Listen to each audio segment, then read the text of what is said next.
सबसे पहले मैं ये बता दूं कि ये जो इंसाइट है ये मैंने नहीं निकाली है, मेरी औकात नहीं है कि मैं इतनी बड़ी इंसाइट खुद से निकाल पाता। मैंने एक बंदे की बुक पढ़ी थी, हेनरी जॉर्ज, जो अपने टाइम का, मतलब मेरे ख्याल से उसने बुक लिखी होगी शायद 1920s में, ये वाली प्रोग्रेस एंड पॉवर्टी। और वो बंदे की जो आर्ग्यूमेंट था वो इतना सॉलिड था कि उस टाइम के जो अमेरिकन, जैसे मार्क ट्वेन करके बड़ा फेमस अमेरिकन था उस टाइम का, I think one of the most influential या वर्ल्ड नोन अमेरिकन था। उसने ये बोला था कि उसका आर्ग्यूमेंट इतना सॉलिड है कि लोग, और वो आर्ग्यूमेंट था बेसिकली कि प्राइवेट प्रॉपर्टी राइट्स नहीं होने चाहिए लैंड के। उसने सिर्फ लैंड की बात की थी, मैं ब्रॉडली नेचुरल रिसोर्सेज की बात कर रहा हूँ। उसका आर्ग्यूमेंट बाकी जितने भी स्टैब्लिश्ड इंटरेस्ट थे जो कैपिटलिस्ट थे उनके अगेंस्ट में था। तो उसके आर्ग्यूमेंट को इग्नोर कर दिया गया। मतलब आप क्या कर सकते हो कि किसी का आर्ग्यूमेंट अगर बहुत सॉलिड है तो आप उसे लॉजिकली तो आर्ग्यू नहीं कर पाओगे। तो एक तरीका होता है कि उसके आर्ग्यूमेंट को ज्यादा आगे प्रोजेक्ट ना होने दो, फैलने ना दो, आप उसको इग्नोर ही कर दो, उसकी बुक पब्लिश ना करवाओ या इस तरह से। तो मार्क ट्वेन का ये स्टेटमेंट था हेनरी जॉर्ज के बारे में। तो मैंने उस बंदे की बुक पढ़ी है, मुझे वो बहुत ही अपीलिंग लगा उसका आर्ग्यूमेंट।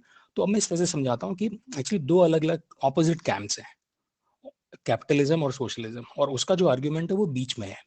तो ये कोई ये ना सोच ले सुन करके कि मैं सोशलिज्म की बात कर रहा हूँ, उसका आर्ग्यूमेंट बीच में, मिडिल ग्राउंड में है।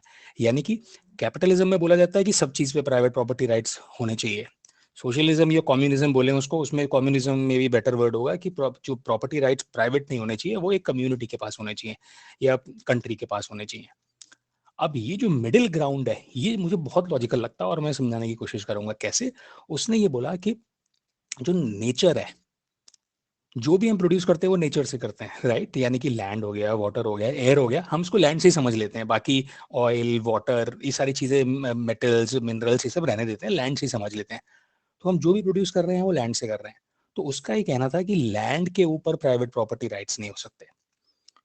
उससे आप जो प्रोड्यूस कर रहे हो चीज, उसके ऊपर प्रॉपर्टी राइट्स हो सकते हैं। जैसे किसी फार्मर ने, ऐसे सोचो कि लैंड है वो पूरी, अगर हम इंडिया की बात करें तो वो पूरी इंडियन गवर्नमेंट या इंडियन जो जो सिटीजन्स हैं सारे, जो भी पॉपुलेशन है 1.4 बिलियन, ये उनकी लैंड है, they own it as a society, as a group, as a community. और जो भी फार्मर उस लैंड पे एग्रीकल्चर करना चाहे वो एक लीज रेंट देगा, और वो लीज रेंट पूरी सोसाइटी में बटेगा। अभी क्या होता है कि वो जमींदार को देता है वो रेंट, वो जमींदार के पास चला जाता है वो रेंट, जमींदार बैठे बैठे खाता है। अब क्या होगा कि वो बिड करेगा, हो सकता है अगर 10 फार्मर्स हो तो वो कॉम्पिटेटिव बिडिंग होगी, और उसमें से जो इसका बेस्ट रेट देगा उस पे वो लीज करेगा, और वो 5 साल की लीज हो, जो भी हो, टेक्निकल इंपॉर्टेंट नहीं है, और वो पूरी सोसाइटी के पास जाएगा। उस लैंड से वो जो सपोज आलू बनाता है, वो आलू उसकी प्राइवेट प्रॉपर्टी है, क्योंकि उसने आलू उगाने के लिए एक नेचुरल रिसोर्स से उसने आलू उगाया, अपनी मेहनत से उगाया, तो वो उसकी प्राइवेट प्रॉपर्टी है। तो ये डिफरेंस है बिटवीन कैपिटलिज्म, सोशलिज्म एंड जॉर्जिज्म। इसको मैं नाम दे रहा हूँ जॉर्जिज्म। कैपिटलिज्म में लैंड भी उसकी मानी जाएगी, आलू भी उसका माना जाएगा। सोशलिज्म या कम्युनिज्म में लैंड भी उसकी नहीं है, और गवर्नमेंट चाहे तो आलू को भी कॉन्फिस्केट कर सकती है, राइट? या करे ना करे, अलग अलग अलग डिग्रीज पे होता है। बट जॉर्जिज्म में क्या होगा, लैंड गवर्नमेंट की है, गवर्नमेंट से मेरा मतलब है सोसाइटी की है, लैंड कम्युनिटी की है, हम सब की है। उसमें से रेंट दे करके आप, जो भी फार्मर जो भी प्रोड्यूस कर रहा है, वो चीज उसकी अपनी है, वो प्राइवेट प्रॉपर्टी है। उसके बेसिस पे वो पैसा कमा रहा है, कार खरीद रहा है, घर खरीद रहा है, ये सारा उसका अपना है। तो ये मिडिल ग्राउंड है। और जब मैंने उसकी बुक पढ़ी मुझे इतनी कंपेलिंग, इतनी लॉजिकल लगी। अब विडंबना ये है, मैंने मास्टर्स किया इकोनॉमिक्स में, कहीं नहीं जिक्र था हेनरी जॉर्ज का या जॉर्जिज्म का, कहीं जिक्र नहीं था।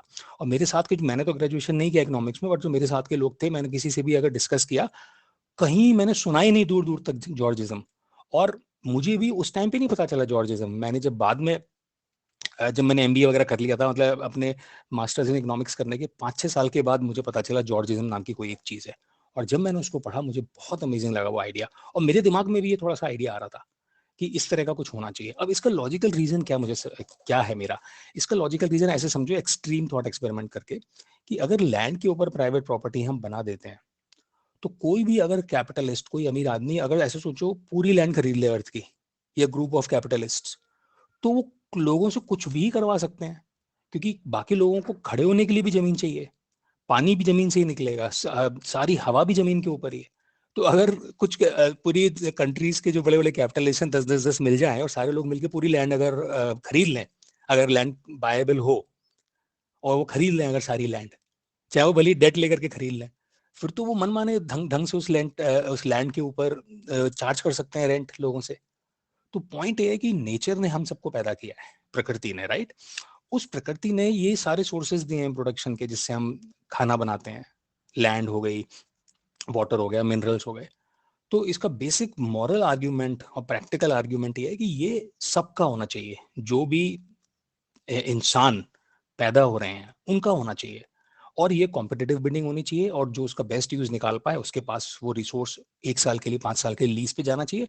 उससे वो जो भी चीज उपजा रहा है, उगा रहा है, या जो भी वो अगर मेटल निकाल रहा है, कुछ भी निकाल रहा है, वो उसकी प्राइवेट प्रॉपर्टी होनी चाहिए। मैं इसमें बहुत डिटेल में नहीं जाऊंगा क्योंकि इसमें बहुत सारे नुआंसेस हैं। एक जो पॉपुलर नुआंस मैंने इकोनॉमिक्स में पढ़ा था कि जब प्राइवेट प्रॉपर्टी होती है तो उसको ज्यादा ध्यान रखते हैं लोग, जो पब्लिक प्रॉपर्टी होती है उसको मिसयूज करते हैं। लेकिन मुझे लगता है ये बिल्कुल वैलिड पॉइंट लगता है, लेकिन मुझे लगता है कि इसके भी मार्केट मैकेनिज्म्स बड़े आराम से आ जाएंगे। इसको आप प्रिवेंट कर सकते हो कि किसी फार्मर ने लैंड अगर लीज पे ली, कॉमन लैंड, तो वो उसको मिसयूज तो नहीं कर रहा है। इसके लिए भी चेक्स एंड बैलेंसेस बनाए जा सकते हैं। तो सिर्फ इस चीज के बचने के लिए आप प्राइवेट प्रॉपर्टी को जस्टिफाई कर दो, तो ये मुझे सही नहीं लगता। और मुझे लगता है कि सारी जो बिहार की आज क्या हालत है, एक टाइम पे बिहार था जो सबसे ज्यादा उन्नतिशील, और सबसे ज्यादा इवन बुद्धा तक बिहार में हुए, राइट? कितने बड़े बड़े लोग, चाणक्य, सब बिहार में हुए। आज बिल्कुल बेकार हालत है बिहार की। तो सारी इनइक्वालिटी, सारी गड़बड़ी होती है, वो इसी वजह से होती है कि लैंड के ऊपर लोग कब्जा कर लेते हैं। तो लैंड से ही सारी इनइक्वालिटी होती है। मुझे लगता है आगे जाकर जब रिसोर्सेज, पानी और ये सब कॉन्स्ट्रेंड होंगे तो शायद रेवोल्यूशन भी इसी वजह से होगा। अब होगा क्या कि समाज जो है पेंडुलम में चलता है, एक्सट्रीम्स पे। अभी कैपिटलिज्म है, अब कैपिटलिज्म का एक्सेस हो जाएगा तो फिर सोशलिज्म पे चला जाएगा, फिर सोशलिज्म कम्युनिज्म फेल हो जाएगी तो फिर कैपिटलिज्म में। जबकि बीच में जाने की जरूरत है कि सिर्फ सोल्यूशन ये है कि नेचुरल रिसोर्सेज को सबका होना चाहिए, उससे जो आप बना रहे हो वो प्राइवेट प्रॉपर्टी होनी चाहिए। ये मिडिल ग्राउंड है। That's all, thank you.